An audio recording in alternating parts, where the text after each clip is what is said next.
Welcome to the CPG C-Suite. We're not your average corporate crew. We're a lively mix of CPG enthusiasts from the CPG Co-Op, blending expertise, passion, and a pinch of humor to spice up your brand journey.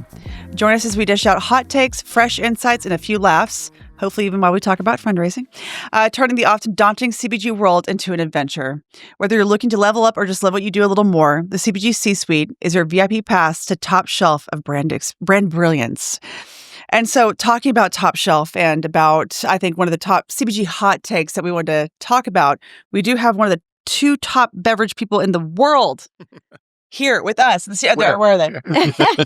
There they are. No, we do. So I'm first going to go around the room. We have our finance gurus and wonderful married couple. We have Max and Priya Mulvihill. Thank you guys for being here.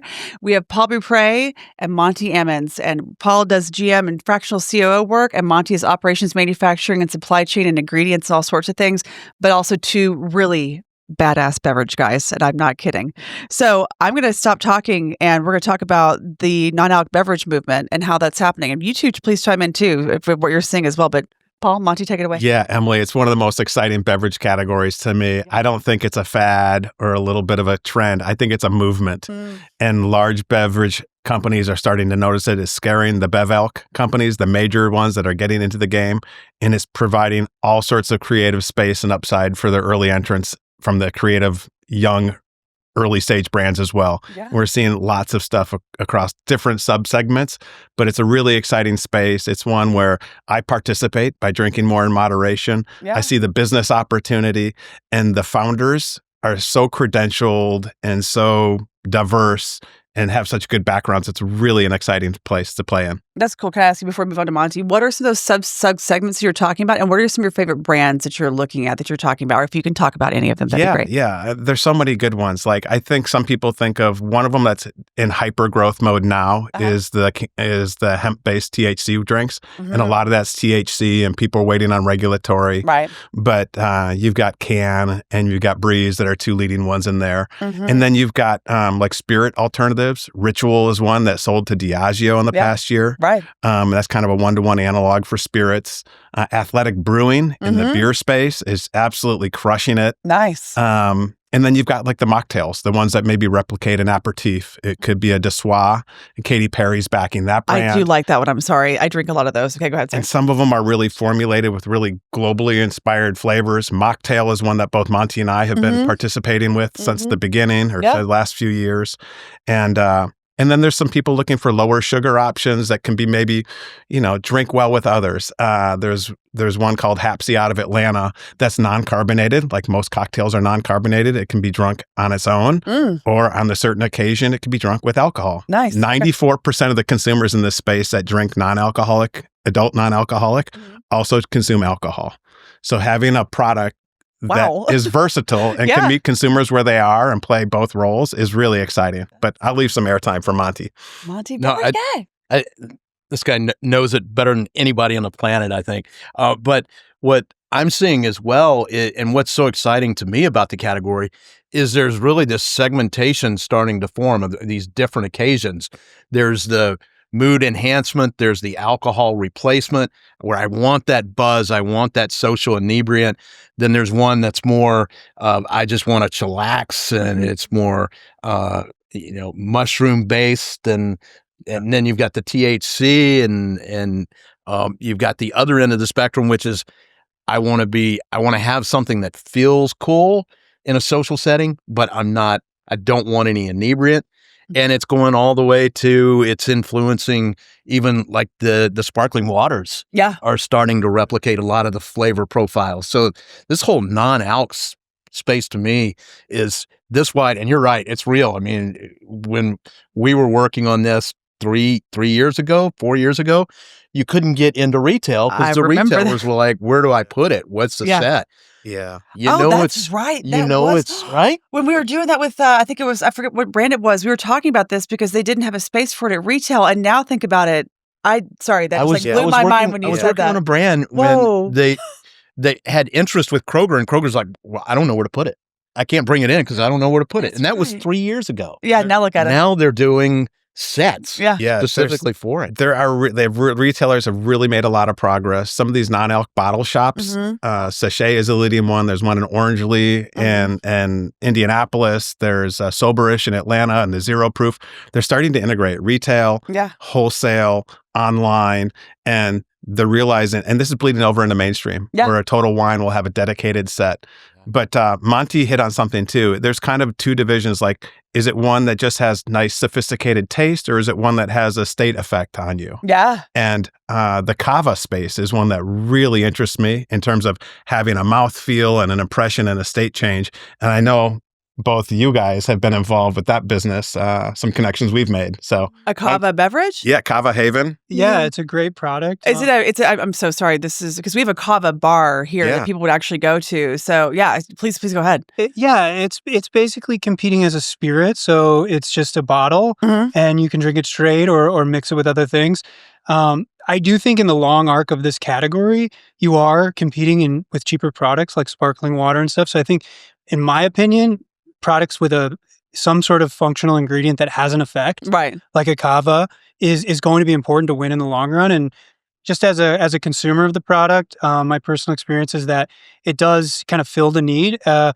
Even if you drink a little bit, say you're like myself, where you might have a bourbon, and then if you do that, you feel the urge to have another one or have a nightcap. I recently did that and had the Cava Haven with some sparkling water.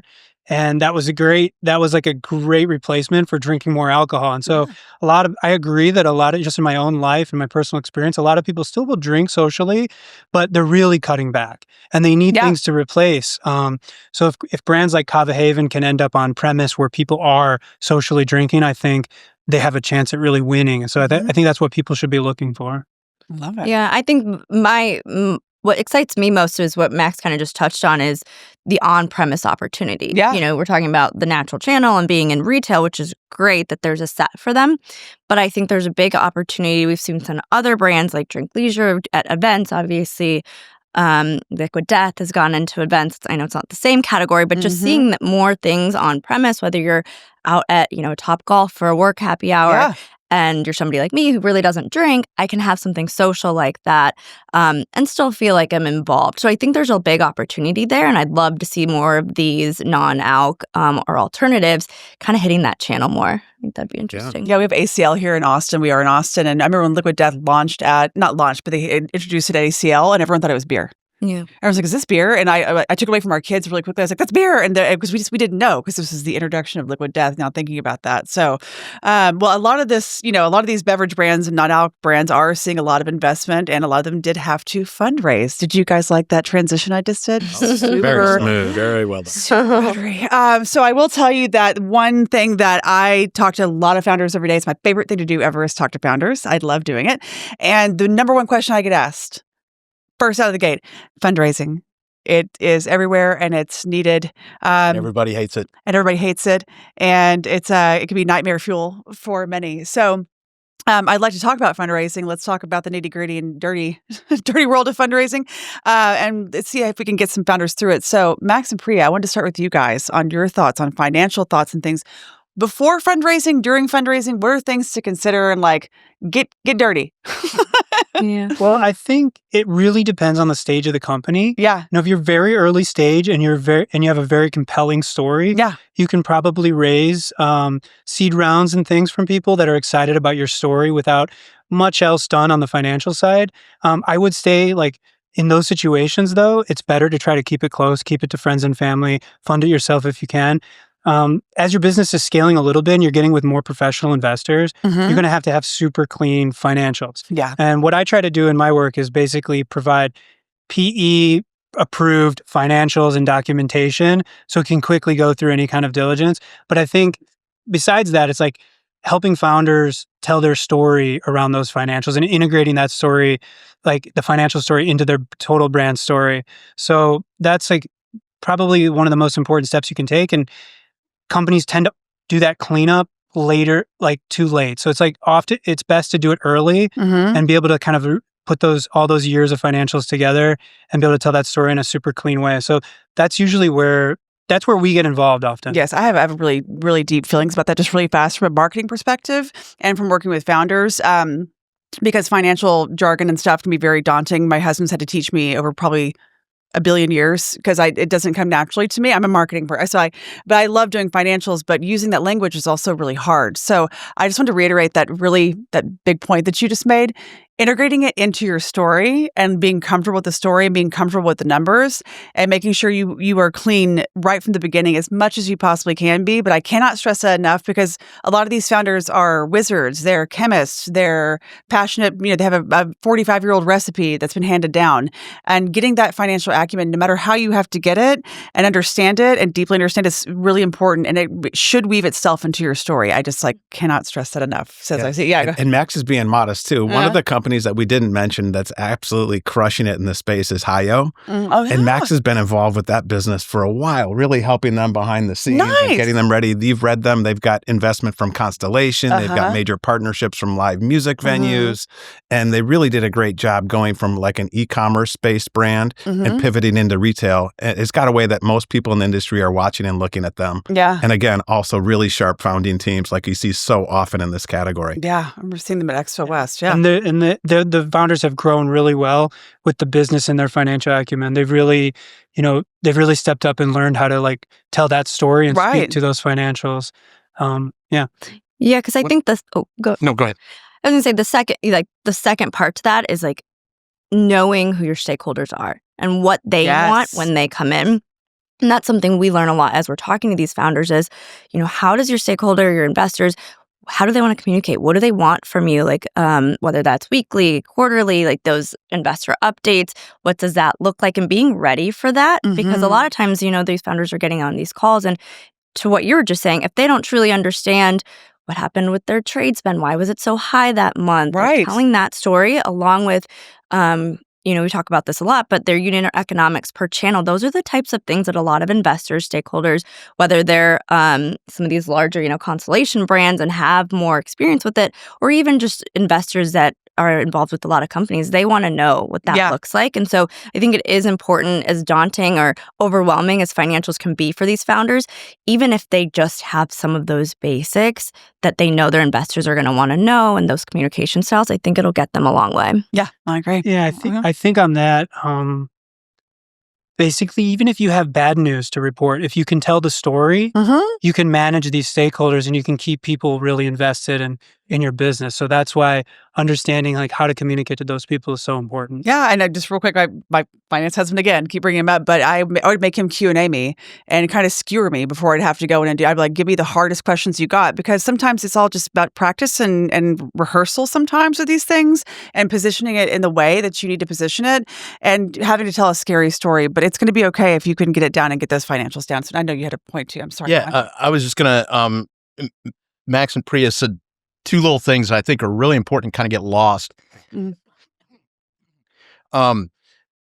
It depends by phase what your raise should look like. And it depends on, you need to know what your investor is looking for. What's their end game? Because I have conversations all the time. I work with, I do a lot of just coaching with true startups, right? Where they haven't raised a dime. They've got their concept. Now they've got to raise some money around it. And I know Paul is the same way. We preach minimize your cash burn. Don't go start raising until you have to, because you got to figure out what it's all about, right? You don't run out of equity and don't run out of cash. Nope. So I think that idea of really know what stage you're in and what you need the money for and what that investor is needing from it. I tell startups all the time, if you don't even have a product in the market and you don't have the numbers yet, you're selling you. There is not a product. There's no numbers to rely on. You've got to sell, why am I different? What is my vision? And why should you give me the money to get this thing started? It's a whole different dynamic. And I think that gets lost sometimes in the industry. I think there's a natural progression and different companies approach it at different speeds. But first, you bootstrap. You do what you can with what you have. Then you reach out to friends and family. Then maybe angel investors, accredited investors that are looking, they like you, they know you, they're looking to get involved very early. Then you start looking for VC and private equity and start looking at maybe institutional money. And then after that, you may be in position, if your objective is to sell, is to appeal to a strategic. Right. So based on where you are in your business, but I agree with Monty, more times than not, being capitally efficient, responsible, and aligning things at each of those phases, whether it's ideation, proof of concept, growth, or scale. You line up your finances, your staffing, your market, your portfolio of SKUs. You get them all lined up so you're playing in the same lane. It's what we keep talking about So over really, and over again. It's all really interconnected. kind of going back to the finance part. Yeah. It's really know where you are, know your numbers, know what you need the money for. Don't overraise. Yeah. And Yeah. be mindful of it. Yeah. Yeah, and you can grow capital efficiently, but all those things Paul was speaking about, usually there's some trade-off there. So if you're going to lose money to grow to scale really rapidly, you better know exactly how you're doing it and what the return on that money is. I think you can also get to that scale more capital efficiently, but it's just going to take longer. So it's kind of a risk reward, right? It's we were talking You the were other talking day. about It's like going to a casino, right? I can go to the roulette wheel and I can push all my chips in on one roll, and I might hit it big, or I might be going home. Yeah. Or I can go play the quarter slots. I can play all night, and if one of the machines isn't working, then I'm going to take my money. I'm going to go to the next machine. So I get to keep trying before I run out of cash. So there's kind of two ways to do it. Yeah. Yeah. I love A lot of ways to do it. There's a lot of ways to lose do it. money in the casino, right? It sure is. Well, you guys, is there anything else you guys would like to add on this topic? I know it's a whole world, but if we don't, I'd like to ask you guys alternative forms of fundraising. I had a very fascinating discussion about this with a banker last night, and what that looks like from this perspective, because in CPG there's a lot of other ways to do this, and yes, fundraising is one way, and that you could dive into this topic for 2 or 3 hours or maybe days at that point, and we'll probably have to do another one actually if you guys think about it, but Or 2 or 3 or 4. 4, yeah, but I'd love to go around and just ask you guys alternative forms and ways of thinking to fundraise for your business. Well, I think if you've gotten to some scale, one of the most overlooked forms of fundraising is venture debt. And I think it does seem to be coming back into vogue a little bit because founders want to retain more equity. And if you have enough growth, there are venture debt providers that can really help you get to a scale where you have a valuation you might want to raise the big Series A at. So I think that's a nice bridge to potentially getting to the valuation you want. But it's also risky. Like, your company has to keep growing, and that can be a very dangerous proposition to take on. So you do have to know, you really have to have that plan mapped out. Yeah, and your risk level, understanding what you're comfortable with. Yeah, I talk about this a lot, but I think that there's a lot of factoring programs that can help founders. So basically, if it's inventory factoring, then receiving money for your production, have a production order. And that helps with the cash flow. There's also factoring on the AR side. So if you have a sales order that's coming in from a Unify or a big retailer, it can help, front that cash. Yeah. So I think that that's sometimes overlooked. Of course, with anything, there is like risk involved. But I think if you assess that, it's just it can be a very efficient way to manage your cash. Yeah, I think factoring and debt capital are great examples. Yeah. I think you can borrow against your inventory, which may be part of the factoring, against your capital if you self-produce. Yeah. One of my favorite speakers or authors on the topic is Elliot Began of TIG. He's always got these great ideas, and he knows that you don't want to put rocket fuel in your Camry. Yeah. Like, let's find the appropriate fuel that aligns with your strategy and your company, and let's build it for the long term. So there's a lot of creative ways to do it, and there's not a right or wrong way necessarily, unless you misalign it. Yeah, right. Like, you can go for rapid growth, ton of outside capital, ton of dilution, and that's great. You get the huge exit like Poppy had recently. Yeah. Or you can grow very slowly and methodically. It's not exactly in the beverage space, but I think Sarah Blakely gave up zero equity. Yeah. And did a very nice job. A very nice job. Yeah. She's done okay. And so there's examples of both. And she had a very different strategy, but it worked well for Spanx and for Sarah Blakely, right? Yeah. Monty, you know about Spanx. Yeah. Yeah. Okay. Manx, thank you very much. And I completely lost my train of thought. I've lost my waistline and my train of thought all in one fell swoop. Thanks, Paul. So I think creative financing. Yeah, creative financing. There we go. Yes, we go. Yeah, creative financing. I not being a finance guy, I would probably tie it up, and I preach this all the time. Anybody that works with me gets sick of me hearing plan, forecast. To be able to leverage these strategies, you have to forecast. You have to know what your sales are going to look like. You have to know when you're going to need the cash for your production.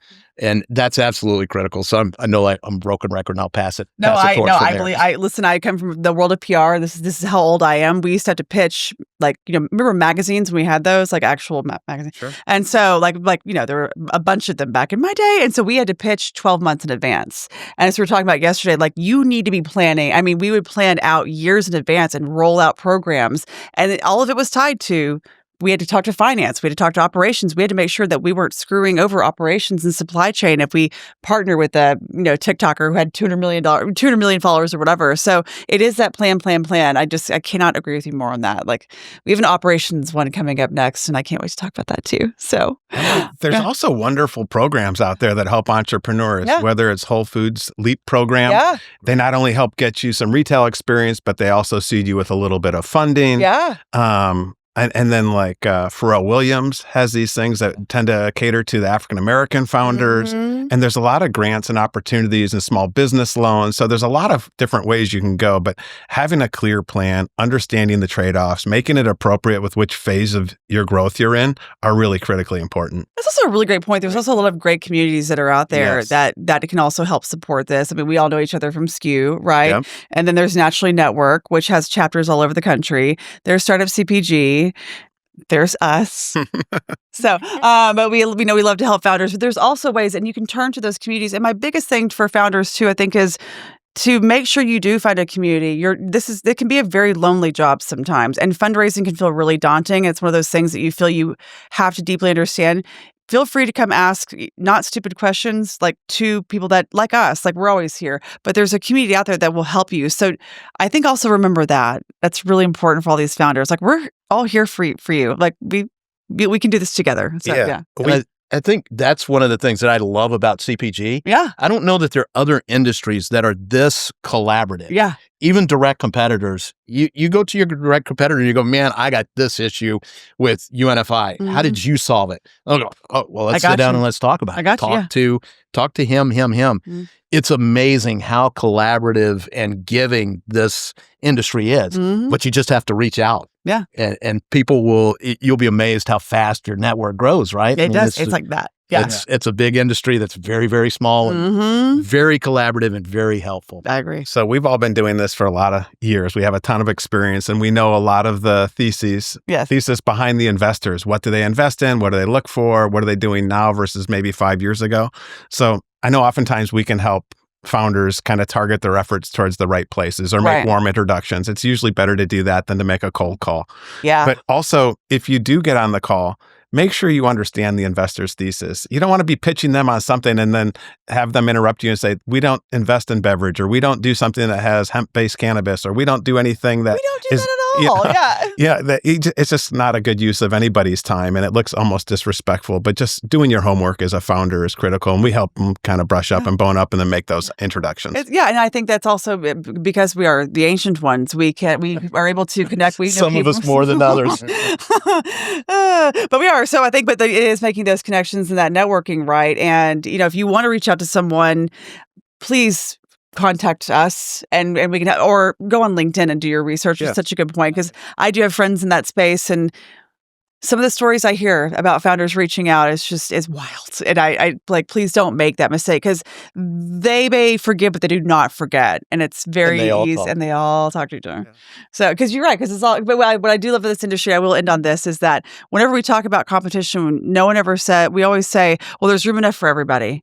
And I used to come from the tech world, and they didn't say that when I was there. So that's what I do love about this industry, when I think it's so fantastic. And I love that we've actually ended on this really positive, wonderful note, guys, because this is the kind of last episode that we're doing for a little bit. So this is wonderful. So thank you guys so much, Max, Priya, Paul, and Monty. And once again, I'm Emily Keeley, and we are the CPG Co-op, and we are helping solve CPG and make it a little less chaotic, one episode at a time. So thank you guys. Thanks for having us. Awesome.